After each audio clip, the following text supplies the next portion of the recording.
ஆண்டவராகிய இயேசுவின் நாமத்திலே இந்த காலை நேரத்தை உங்களை வாழ்த்துகிறேன்.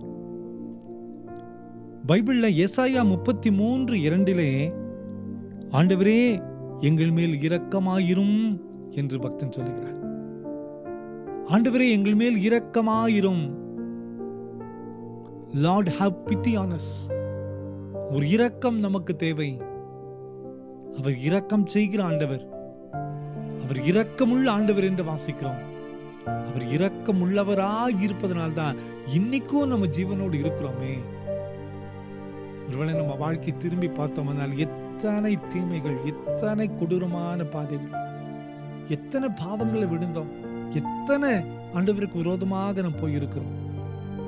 ஆனால் இன்றும் நாம் காக்கப்பட்டோம் என்றால், இன்றும் ஜீவனோடு நாம் இருக்கிறோம் என்றால் கர்த்தர் நம் மீது வைத்த இரக்கம் தான்.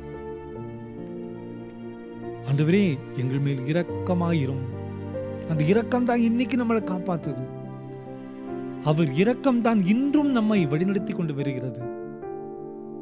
நாமும் கூட அவருடைய இரக்கத்திற்காக கெஞ்சி நிற்க அழைக்கப்படுகிறோம். அவர் மனம் இறங்கி விட்டோமானால் நமது வாழ்க்கையிலும் புது பலன் கிடைத்துவிடும், புது நம்பிக்கை கிடைத்துவிடும். அன்பான குடும்பத்தின் மக்களே, ஆண்டவர் யாருக்கெல்லாம் இறங்குறாரு? அநீதியை சந்தித்த மக்கள், அக்கிரமங்களை சந்தித்த மக்கள், காரணமே இல்லாமல் காயங்களை சுமந்து வருகிற மக்கள், இந்த உலகத்திலே போராட்டத்தினால் விட முடியாதபடி உடைந்து போய் நிற்கிற மக்கள், இவர்கள் மீது இரக்கமுள்ள ஆண்டவராய் இருக்கிறார்.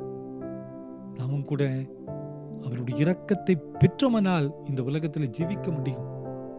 நாம் கூட பல சூழ்நிலையில இப்படிப்பட்ட அநீதியை சந்தித்த மக்களாய் நாம் காணப்படுகிறோம். கவலைப்படாதீர்கள், அவர் நீதி செய்கிற ஆண்டவர் நமக்காக மனம் இறங்குவார். நம் ஒவ்வொருவரையும் அதிசயமான பாதையில வழிநடத்துவார். நமக்கென்று வைத்திருக்கிற நிறைவான ஆசீர்வாதங்களை நிச்சயமாய் ஆண்டவர் நமக்கு தருவார். நாம் கூட ஜெபிக்கிற ஜெபம் இதுவாகவே இருக்கும். ஆண்டவரே என் மேல் இரக்கமாயிரும்.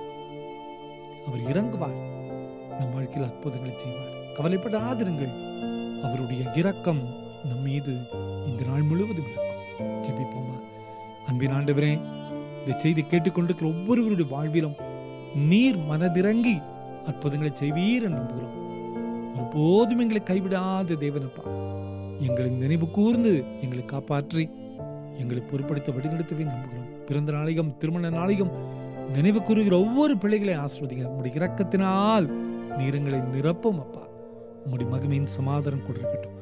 இயேசுவின் மூலம் ஜெபங்களும் எங்கள் நல்ல பிதாவே. ஆமென், ஆமென், ஆமென்.